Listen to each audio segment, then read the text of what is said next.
yang tidak belajar, usia tua adalah musim dingin. Bagi yang terus belajar, itu adalah musim panen.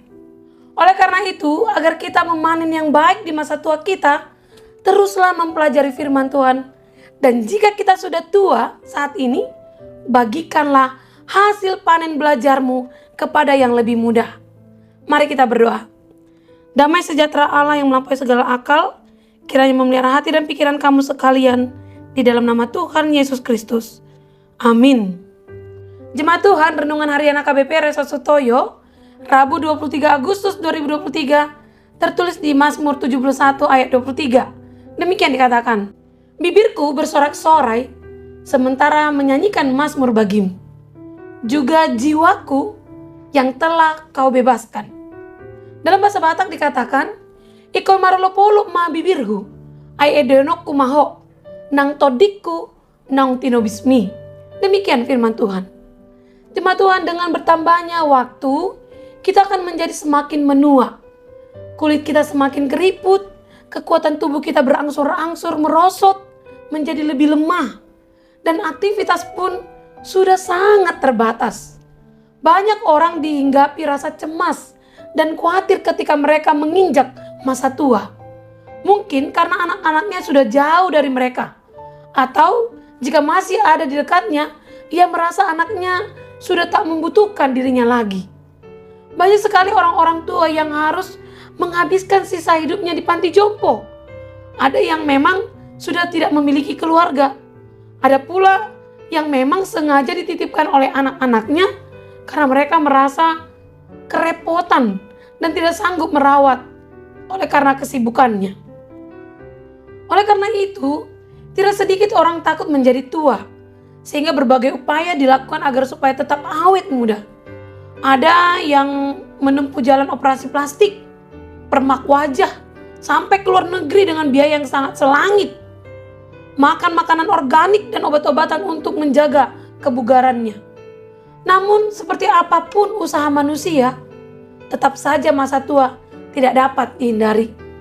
Rasa cemas di masa tua ini juga sempat menyerang Daud, karena ia tahu benar bahwa tak mungkin seseorang tetap muda dan tetap perkasa. Namun pada akhirnya Daud yakin benar bahwa Tuhan tidak pernah meninggalkan orang yang dikasihinya. Ia mengerti benar bahwa satu-satunya tempat bersandar adalah Tuhan saja. Daud tak pernah berharap pada anak-anaknya. Dia pun tidak takut ditinggalkan oleh anak-anaknya. Yang ia takut adalah bila ia ditinggalkan oleh Tuhan. Itu sebabnya Daud selalu memuji Tuhan, bermazmur dengan bibirnya, dan memohon, janganlah membuang aku pada masa tuaku. Janganlah meninggalkan aku apabila kekuatanku habis.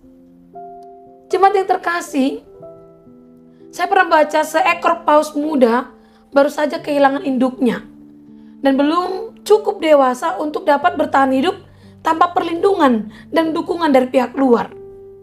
Oleh karena itu para ilmuwan dan pemelihara binatang mendekatkannya kepada seekor paus orca yang sudah tua, yang berumur sekitar 80 tahunan. Setelah beberapa waktu, paus orca itu mengajarkan si paus muda semua yang perlu diketahuinya untuk dapat bertahan hidup. Seperti menangkap ikan supaya paus muda itu tidak hanya memiliki makanan tetapi juga mengetahui apa yang dapat dimakannya dan kemana ia bisa mencari salmon atau makanannya yang dibutuhkannya untuk bertahan hidup. Pada saat paus orca mati, si paus muda sudah bertumbuh lebih dewasa dan mampu mempertahankan kehidupannya. Demikian juga dengan kita yang memperoleh kehormatan dan sukacita yang istimewa untuk mewariskan hal-hal yang kita ketahui, yakni meneruskan kisah tentang karya dan karakter Allah yang ajaib kepada generasi mendatang. Pemazmur yang sudah tua meminta Allah untuk mengizinkan dirinya mewartakan kuasa keperkasaannya kepada semua keturunan yang akan datang. Itu kita bisa baca di ayat 18. Ia sungguh rindu membagikan apa yang diketahuinya tentang Allah kepada orang lain, yaitu perbuatan-perbuatannya yang adil dan keselamatan yang dari Allah yang kita perlukan untuk bertumbuh di dalam iman. Seandainya pun rambut kita belum memutih karena usia lanjut, kita diminta untuk menceritakan kasih dan kesetiaan Allah yang sudah kita alami sejauh ini, yang dapat menjadikan berkat bagi perjalanan hidup seseorang bersama dengan Tuhan. Bisa jadi kerelaan untuk membagikan hikmat dari pengalaman kita itu justru dibutuhkan orang tersebut untuk hidup dan bertahan dalam Kristus di tengah kesulitan hidup yang menderanya. Jemaat Tuhan, pemazmur dalam perikop ini mengungkapkan cara yang unik untuk memuji dan memuliakan Allah dalam hidupnya. Meskipun karena kelemahan tubuh di masa tuanya, Daud tidak bersusah hati sebab ia tetap yakin bahwa Allah tidak akan meninggalkannya. Karena itu, Daud memakai tangan bibirnya untuk memuji Tuhan.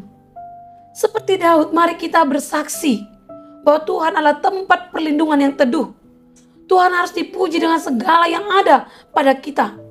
Bahkan dengan tubuh dan bibir kita ini yang dengan lemah lembut pun kita dapat memuji namanya yang kudus. Sebab kasih-Nya yang besar tetap menyertai setiap orang yang percaya kepadanya.